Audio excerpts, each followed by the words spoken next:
국민의힘 대통령 후보 경선에 참여해서 오늘 그 등록을 마치고 이 정책과 관련한 기자회견을 하고자 하는 장기표입니다.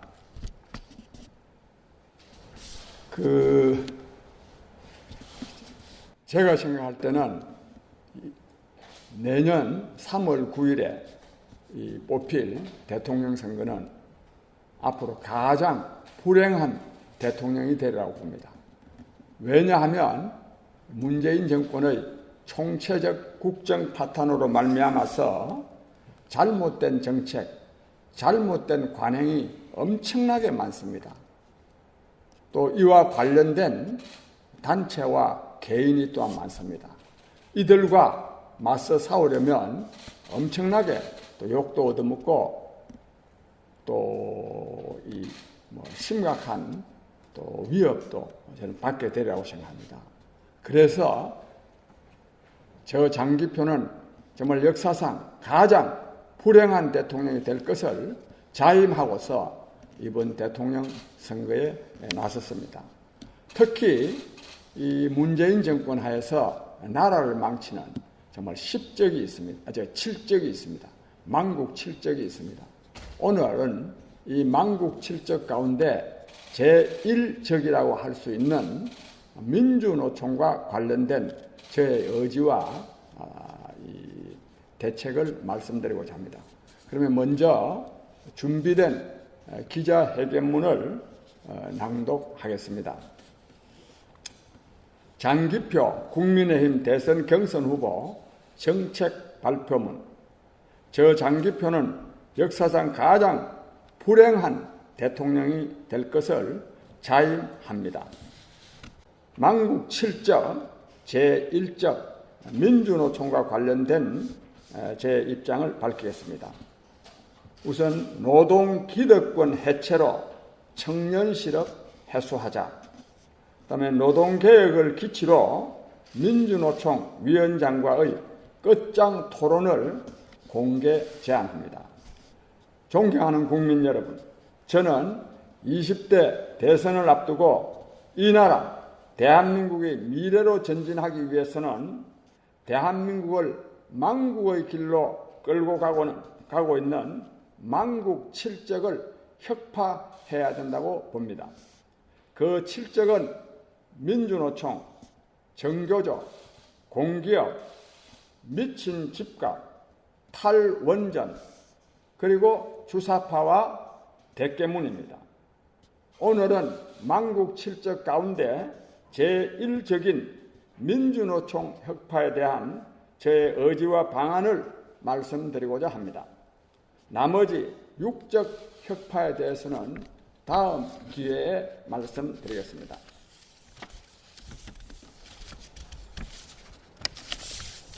오늘날 대한민국이 직면한 최대 과제는 노동개혁입니다. 민주노총의 망국적 행포를 혁파하는 일입니다.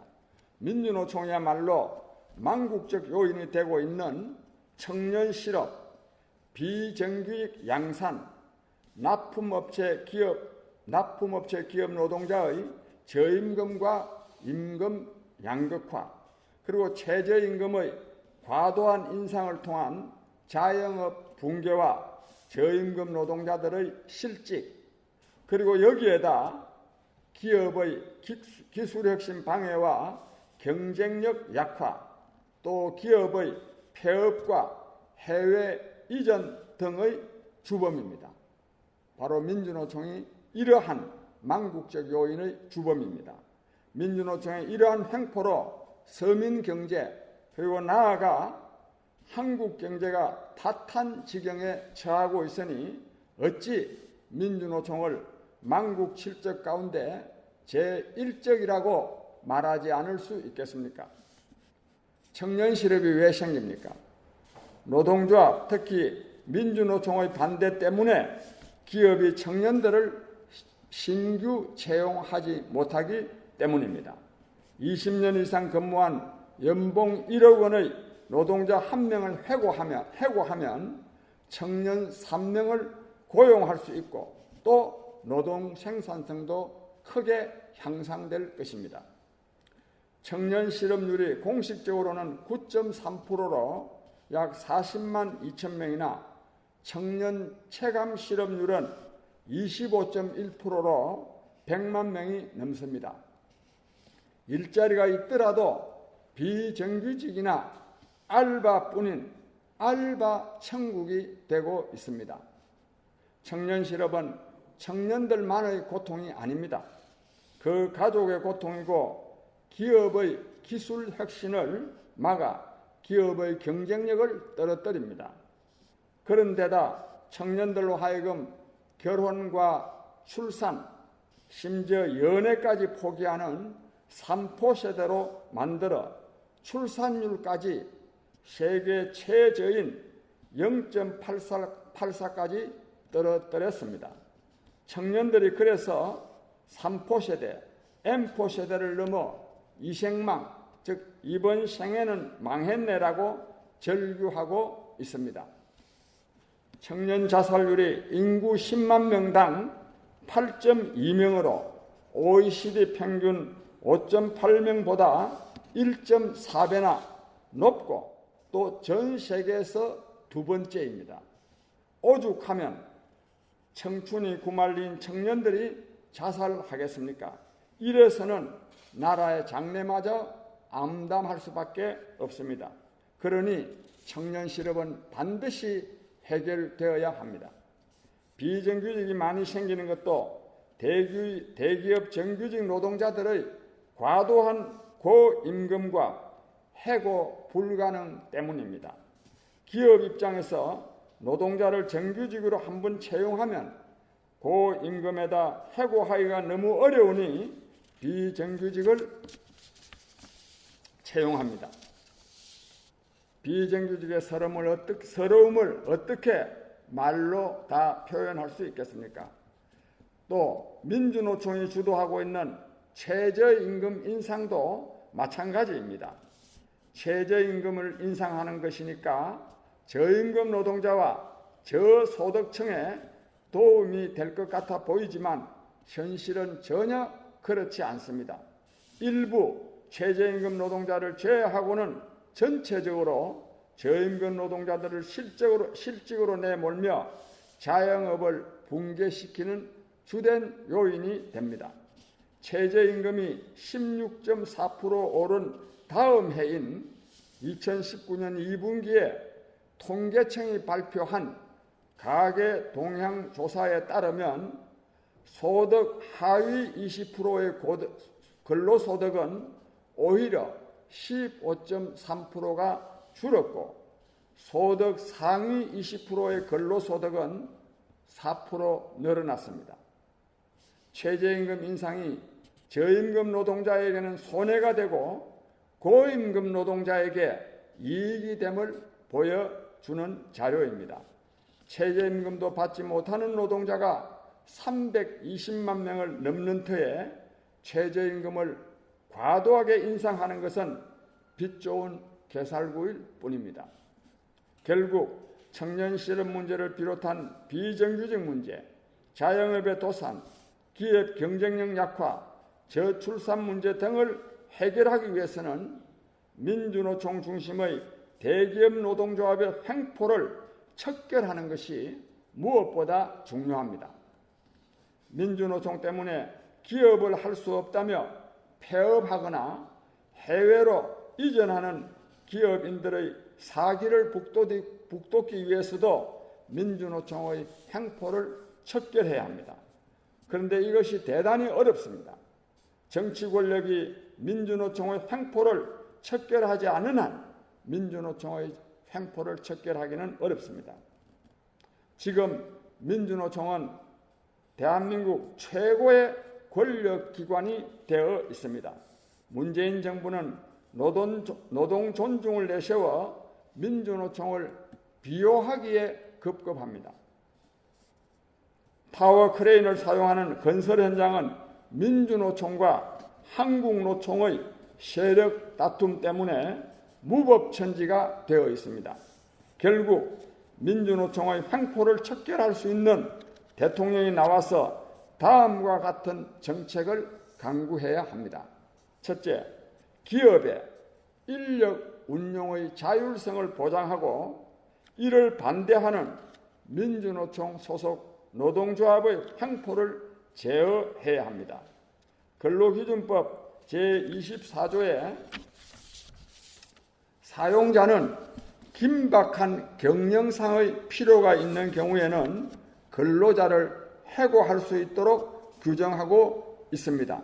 그러나 긴박한 경영상의 필요가 있어도 노동조합의 반대 때문에 해고하지 못하는 것이 현실입니다. 그래서 관련 법률을 개정해서 부당 노동행위가 아닌 한 기업이 노동자를 해고할 수 있게 해야 합니다. 그 대신 해고된 사람들도 인간답게 살아갈 수 있도록 사회보장제도를 강화해야 합니다.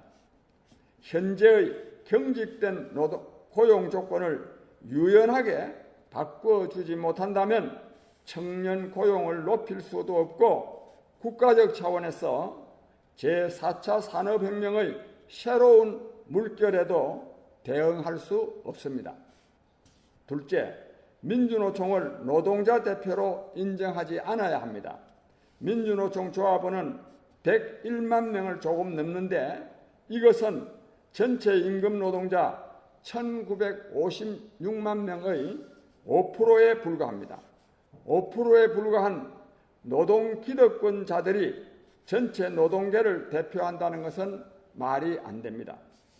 그래서 경제사회노동위원회, 중앙노동위원회, 최저임금위원회 등의 민주노총이 노동자 대표로 참여하는 것을 중단시켜야 합니다. 셋째, 대기업 경영자들은 노동조합의 과도한 임금 인상 요구를 거부해야 합니다. 전체 노동자의 평균 임금이 313만 원인데도 민주노총 조합원의 평균 연봉이 7,400만 원, 월급으로는 600만 원이 넘습니다. 그것도 민주노총 조합원의 40%는 평균 연봉이 1억 원이 넘습니다. 심지어 최저임금도 받지 못하는 노동자가 300만 명을 넘으며 그나마 아예 취업을 하지 못한 실업자가 공식적으로 105만 명에 실망 실업자를 포함하면 450만 명이 넘는데도 말입니다. 이런데도 연봉이 1억 원을 넘는 자동차업이나 은행증권업, 가스업 등의 노동조합은 임금 인상을 요구하는 파업을 계속합니다. 이를 단호하게 거부해야 합니다. 넷째, 전국 공무원 노동조합, 전국 교직원 노동조합은 민주노총에서 탈퇴시켜야 합니다. 민주노총이 걸핏하면 정치투쟁을 하고 있는 터에 공무원과 교사는 정치활동을 할 수 없기 때문입니다. 존경하는 국민 여러분, 코로나 방역의 국민적 우려에도 불구하고 민주노총은 대규모 집회를 연이어 개최하며 정년 연장 투쟁을 시작했습니다. 염치라고는 손톱만큼도 없는 사람들입니다. 이렇게 거대 노조 세력이 자신의 노동기득권 사수에만 집착한다면 우리나라의 미래 경제는 유연함과 역동성을 잃게 됩니다. 임금 피크제를 실시하고 정년 연장은 차단해야 합니다. 노조는 고용의 경직성을 양보하고 국가는 복지를 강화하며 기업은 세금 납부와 고용 확대로 화답하는 사회적 대타협이 필요합니다. 노동 유연성과 복지 제도를 결합하면 효율적으로 청년 실업 등의 문제를 해결할 수 있을 뿐만 아니라 국민의 안정된 삶을 보장할 수 있습니다. 민주노총에 분명하게 요구합니다. 저 장기표는 민주노총을 향해 충고할 수 있는 자격을 갖고 있다고 자부합니다. 저도 민주노동운동의 발전에 상당한 역할을 했기 때문입니다. 민주노총은 진정으로 노동해방, 곧 노동의 자아실현을 위한 노동운동을 해야 합니다. 임금 인상과 노동시간 단축에 매달리지 말아야 합니다. 조합원의 탐욕에서 벗어나 국민 대중을 위하는 것은 물론 진정으로 자신들의 인간다운 삶을 위한 노동운동을 해야 합니다. 민주노총은 전태일 정신 개성을 강조합니다. 그러나 지금 민주노총의 가슴에는 전태일이가 없습니다. 전태일이 남긴 생애 마지막 말은 배가 고프다였습니다. 그런데도 민주노총 조합원들은 우리 사회의 기득권층이 되고 말았습니다. 지금으로부터 50년 전 노동자의 인간다운 삶을 위해 자신을 불사른 한 청년 노동자, 그의 아름다운 친구가 되겠다던 노동계의 다짐은 어느덧 노동 기득권에 대한 집착이 되고 말았습니다. 대오각성, 대전환을 기대합니다. 오래전부터 민주노총의 개혁을 위해 투쟁해왔던 저는 이제 대한민국 최고의 권력기관이 된 노동 권력에 맞서 단호히 투쟁할 것을 밝혀둡니다. 이 나라의 노동운동이 노동 기득권을 사수하는 노동운동이 아니라 진정으로 국가와 사회의 미래에 도움이 되고 국민 노동자 개개인에게도 자아실현의 보람과 기쁨을 누리게 하는 노동운동이 되어야 합니다. 이런 노동운동이 될 수 있도록 저 또한 최선을 다하겠습니다. 이런 차원에서 노동개혁을 단일 주제로 한 민주노총 위원장과의 끝장 토론을 공개 제안합니다. 존경하는 국민 여러분, 저 장기표는 노동개혁과 국가 혁신에 대한 국민의 열망을 믿고 대통령 선거에 나섰습니다. 많은 격려가 있기를 부탁드립니다. 감사합니다. 2021년 7월 26일 제20대 대통령 선거 국민의힘 경선 후보 장기표. 감사합니다.